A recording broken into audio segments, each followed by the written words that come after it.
And welcome to another edition of Ducks No Sports. This week, talking about Week 6 in the NFL. Should be interesting with the Panthers, the Bears, the Jags, and the Saints all on byes.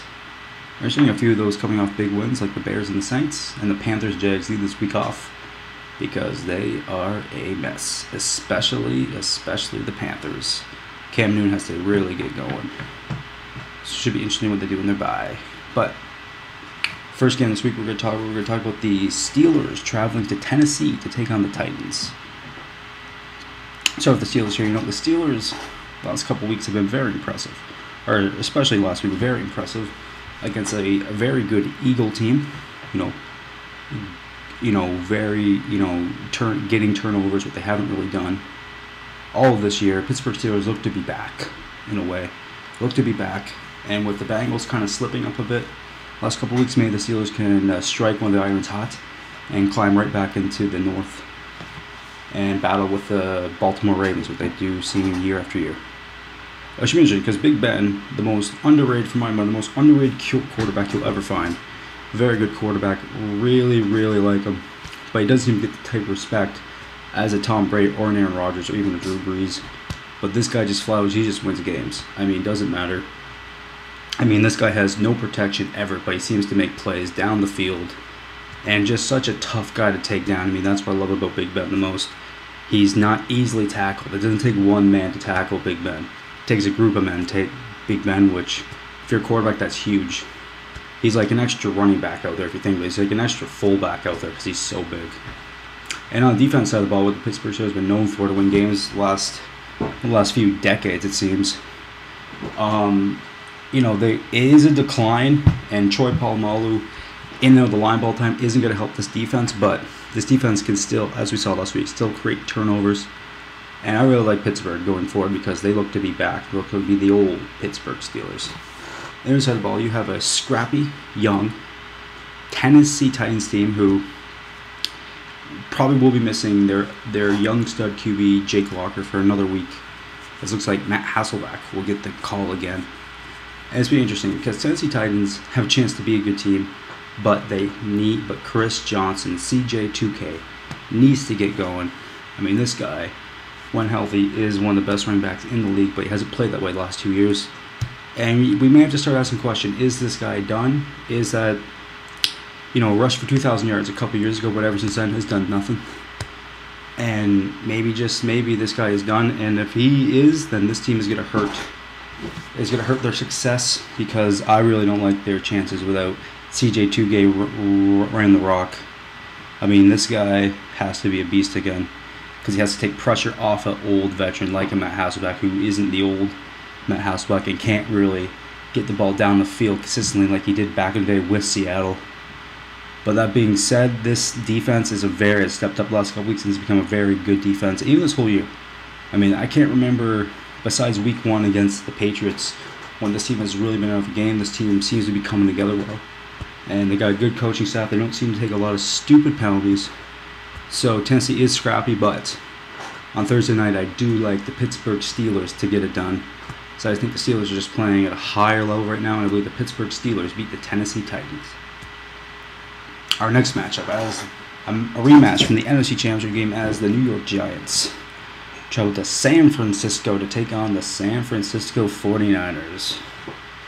Should be interesting. We'll start with the Giants here. The Giants, say what you want, but week after week, they find a way to win. Eli Manning's become one of the more clutch quarterbacks in the NFL. I know it sounds crazy, but the last 2 years has become a really clutch guy, especially in the fourth quarter. He seems to be maybe the best fourth quarter quarterback going right now in the NFL. It sounds crazy. And the way this team can score, they're going to be a tough team to deal with the NFC East because they can run the ball with a Bradshaw being back and one of the best receiving corps in the NFL. Are they the best? They could be the best.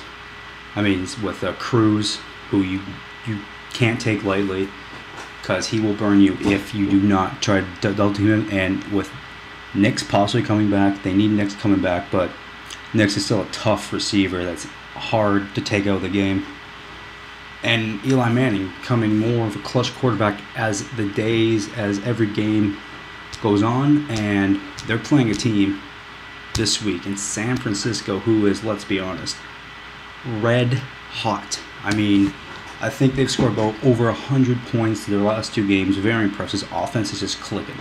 For a team who is known for their defense, this offense is starting to roll. Alex Smith is playing on a Pro Bowl level, and he might be, this might sound crazy, a top 5 QB right now in the NFL, the way he's playing.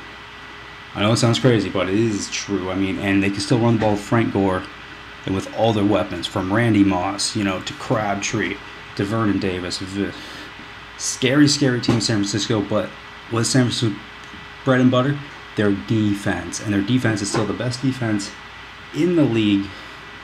And I still believe in this defense, and I think this defense could get a couple picks this week, because I think with Alex Smith, the way he's playing, could get up early. I mean, Eli's going to be throwing a lot in this game. I think they'll be playing from behind. They'll be throwing a lot. And Eli, hey, he's become more clutch, yes, but he's still Eli Manning. He still throws those stupid passes up the middle. And I just believe that we're going to see a few pick sixes in this game. I think the San Francisco 49ers roll all over the Giants. Giants are improving. Giants are the defending champions. They are a really good team, but it seems like it's just San Francisco's time of year. It's their time, and I think they roll this week against the New York Giants.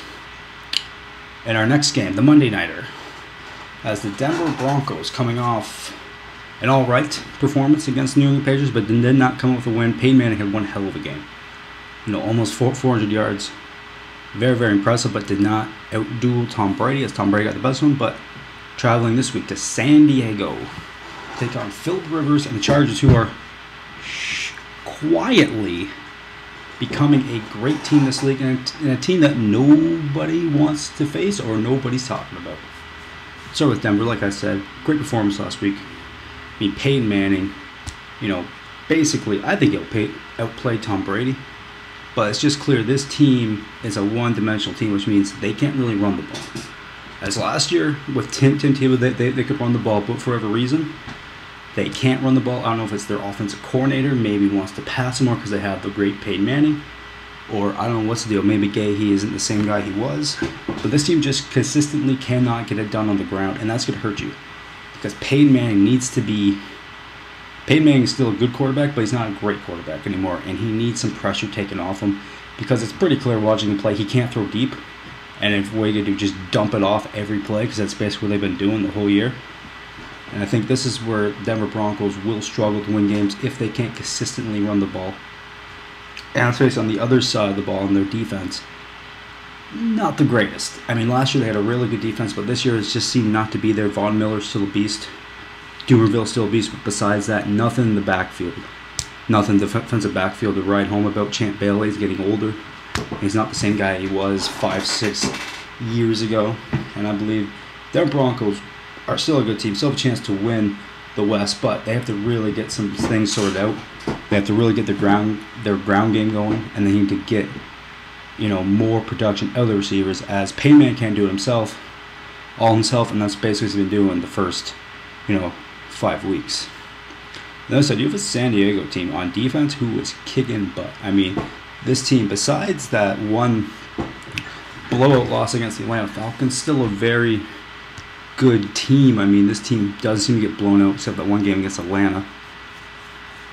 And Philip Rivers is having a Pro Bowl type team. Seems like Philip Rivers is back. Philip Rivers the last couple of years has been he's been all right, but he seems to be back on the Pro Bowl level, and he looks like to be, again, like an elite QB, like we thought we saw out of him a couple years ago, but then kind of fell off. But he seems to be back. I mean, this guy's clicking in with a bunch of weapons, leaving off season. Doesn't matter. This guy's still getting it done. Very good performance last week, and I just think, in the way Philip Rivers is playing at home, the way their defense is playing, and games in San Diego, Monday Night Football, I gotta believe Philip Rivers comes to play. That defense comes to play, and the San Diego Chargers beat down the Denver Broncos. And our next game, the Sunday Nighter, has the Green Bay Packers, who are in trouble, traveling to Houston, who might be the best overall team in the NFL right now. Start with Green Bay. Last week's loss had to hurt, because you're up big on a young Colts team, and then you just see like Andrew Luck, who seemed to grow up right in front of our eyes last week, and just led them back in that game. Very impressive win for the Colts. Green Bay on the other side, there's issues. It's pretty clear there's been issues the whole year on defense. The biggest issue with this team last year was their defense, and that's a big reason why they lost to the Giants in the playoffs. But now, it's still a problem. Let's be honest, it's still a problem. And they just can't get any defense going whatsoever. I mean, a championship team does not blow a big, like a 3-touchdown lead against a young Colts team. A championship team just doesn't do that. And it seems to be, and on the other side of the ball, you have Aaron Rodgers, who isn't playing like Aaron Rodgers. He's not playing outstanding football right now. He misses Greg Jennings in a huge way. They need him back in the lineup for this team to get maybe back their offense the way it was, because Joey Nelson, good, okay, I'll say good receiver, not great receiver, good receiver, but he is a number 2 guy. You know, and it just seems that Greg Jennings kind of makes that offense roll a lot better than it has without him, and I think they're going to struggle again this week because they're playing a Houston Texans team who, for all purposes, is the best team in football. I mean, you have an offense who can run the ball, and I know they don't have the best passing yards in the league, but I still believe in their passing game with Andre Johnson and others, and guys like Owen Daniel, so they still got a great passing offense. And on the other side, you have yes, they lost Brian Cushing for the year, but this defense is just outstanding. They seem to get a few picks a game, a few take them back to the house. For my money, Houston is the best overall team right now, and that's why I picked Houston to go to the Super Bowl at the start of the year, because I really thought the year of Houston, I really thought they'd be good this year. And Matt Schaub is playing better than even I thought he would. He's playing great. He's not turning the ball over. He's handing the ball off to Foster and Tate. Great 1-2 combo on the backs there. And on defense, you're just getting to the quarterback, taking balls off, being a massive defense. And this team is really playing well. And I just think with the way the Green Bay has kind of fallen, and how red hot Houston is, I don't think this is going to be no question who wins this one. And I believe the Houston Texans beat the Green Bay Packers on Sunday Night Football. All right, the rest of our games. Kansas City at Tampa Bay. I'll take Tampa Bay coming off the bye. The Colts coming off emotional win, taking on the New York Jets.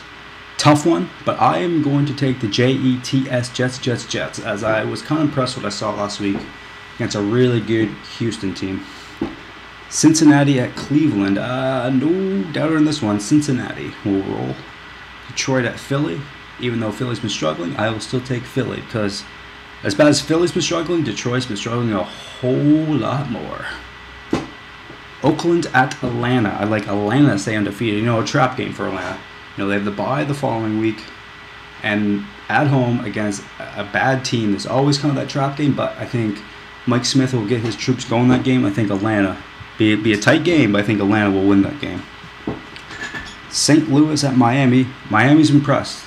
Miami's playing good right now, but I would still go with the young, scrappy St. Louis Rams, who are also playing pretty well. Dallas at Baltimore. I think this will be a no-doubter. Baltimore Ravens roll against Dallas. Buffalo, Arizona. Both tough losses last week, but I will take the Arizona Cardinals at home to bounce back against the Buffalo Bills. New England at Seattle. Tough game. New England, one of the best teams in the league again, of course, but didn't. And it's starting to get a ground game going, and they're playing a team in Seattle who is pretty good, really good at home. And I think Seattle, with an upset, a minor upset, not a huge upset, but I think the Seattle Seahawks beat Tom Brady and the New England Patriots. And our final game of the week, Minnesota at Washington. Washington probably no RG3 after his concussion last week against the Falcons. And let's hope for this kid's sake he doesn't play this week, because it's clear after seeing that hit that he clearly will not be ready to play this week. And I will take the red-hot upstart Minnesota Vikings to beat RG3 less Washington Redskins this week, as the Vikings go to 5-1. Who'da thunk it? Not me. They're beating all the odds. But remember, still track my picks, as last week I was an alright 9-5, not great, but not horrible, to bring my overall record to 48-29. So a good 19 games above 500. So doing alright. But till next time, I'm Aaron Ducks fan. I'm Ducks, and I know sports. Kind of.